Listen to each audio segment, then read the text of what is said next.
Let's give God a hand clap of praise. It's a blessing to be in this service today. Let's pray and believe in the miracles that He has for us today. We don't deserve another day, another week. We don't deserve another hour. But the Lord has blessed us to be able to make it here another day. Amen? We don't deserve this day. But this is the day that the Lord has made. And we shall rejoice and be glad in it. Lord, we thank you. Lord, we take authority of this service in the name of Jesus. We thank you for no distractions hindering us or moving in the Spirit. We thank you, Lord, for allowing us to be here another day. That our legacy may continue to reign in the name of Jesus. Lord, we take back anything that has tried to rob us. Anything that's tried to take back what it is that we've earned through you in the name of Jesus. We come and bind every evil force and praise your name in the name of Jesus. We come here today declaring who it is that you are. Almighty, all-powerful, the Alpha and Omega, the beginning and the end. Lord, we thank you, Jesus, for this day. We thank you. Lord, we pray in your name that you would allow the works that it is that we do to be able to save the souls that are in need of you. It's not about us, Lord, but it's about you. I ask in your name, Jesus, that you would move, that you would have your way within this place today. Lord, we ask that you would have your way and that you would take the lead. Lord, it's not about us, Lord, but it's about you. It's about us coming to you, Lord, and giving all of our needs to you. Coming to this altar and believing, Lord, that you're going to do what you said you were going to do. That the miracles we prayed for are going to be coming today. That the things that it is that we believe in are going to come forth in the name of Jesus. Lord, I pray in your name today that you would have your way for the family members that are here yet, that they would come in the name of Jesus. For the miracles that have yet to come, that they will be manifested today in the name of Jesus. And there's nothing stopping us today, nothing stopping our praise, nothing stopping me opening my mouth and saying Jesus, nothing stopping my walk as I continue to give you the praise and the glory. Lord, I ask in your name that you would have your way. Teach me how to walk in you, Lord. Teach me how to walk in you, Jesus. Teach me, Lord. Ask this in your mighty name, Lord. It's all because of you that we're here today. We're here to give you all the glory and all the praise, Lord. In the name of Jesus. In the name of Jesus. In the name of Jesus. There's no devil in hell that can stop my praise. There's no devil in hell that can stop me from shouting. There's no devil in hell that can stop me from leaping for joy. There's no devil in hell that can stop me from counting on the name of Jesus. There's no devil in hell that can stop me from breaking forth. Nothing can stop my praise.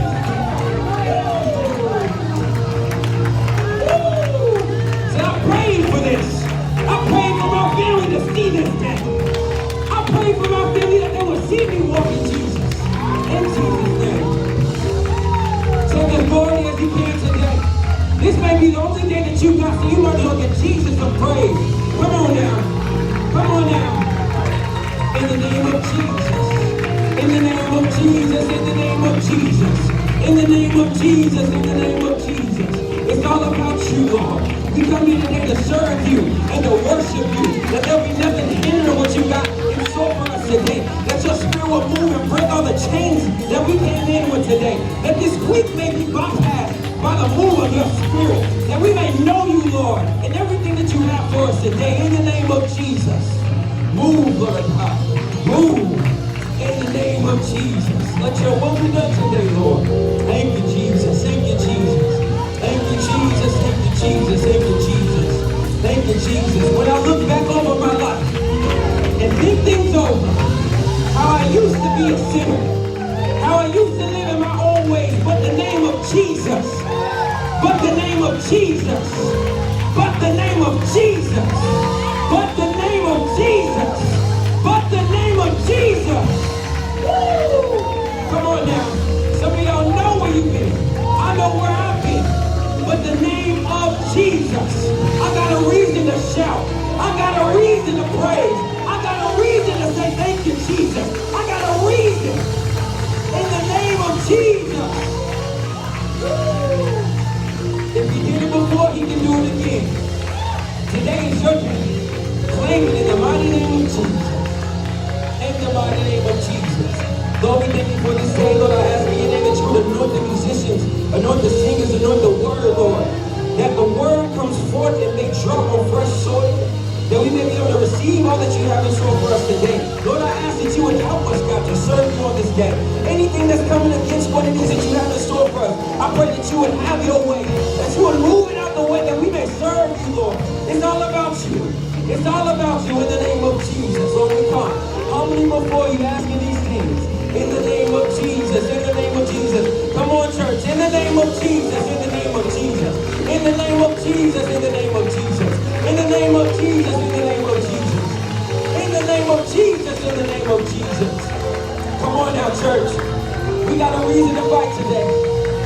We got a reason to sing today. We got a reason to clap today. We got a reason to stomp the enemy out today. In the name of Jesus, in the name of Jesus. Have your way in this place today, Lord God. Let there be nothing that comes forth that may distract us from serving you today, Lord. That we may come to this altar, Lord, being renewed and cleansed through you in the name of Jesus. Let there be nothing to stop you, Lord. In the name of Jesus, in the name of Jesus. In the name of Jesus, in the name of Jesus. If you got two ears, clap for it. If you got two legs, clap for it. If you got 2 feet, leap for it. In the name of Jesus. In the name of Jesus. Miracle signs and wonders. Miracle signs and wonders. In the name of Jesus. Come on now, church. In the name of Jesus. Woo!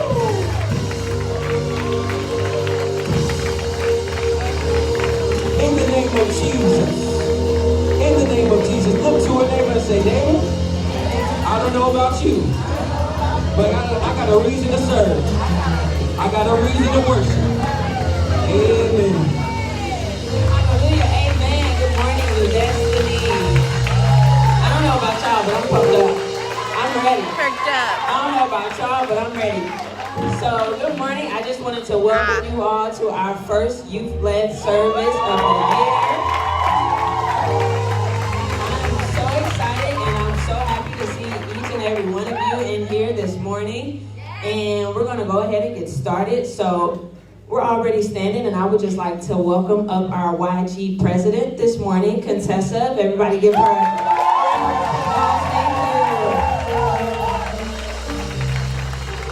Good morning, everyone. Thank you all for coming out. As we shift into our worship session, I just wanted to share with you guys a little scripture to keep on your hearts as you worship God. It is Psalms 103, verse 1 in the NLT version. Let all that I am praise the Lord. With my whole heart, I will praise his holy name. So it's simple, but it's very to the point. And I just want to encourage all of you to let go of whatever might be on your mind from this week that might be stopping you from giving your whole self up to God. Just let it go and know that it's all going to get taken care of in the future.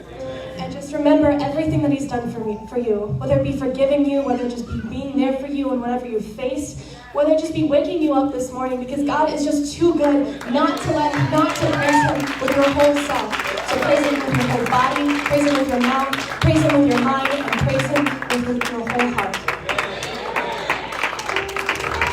Amen. Praise the Lord, everybody. If we could just close our eyes and lift our hands in this place, surrender our all to God, and just let him know that we're here for him. We want to lift up his name. We want him to have his way in this service for today in Jesus' name. Father, we thank you. Thank you, Jesus. Hallelujah. Have your way in this place, Heavenly Father. Have your way. Thank you, Jesus. Hallelujah. Hallelujah.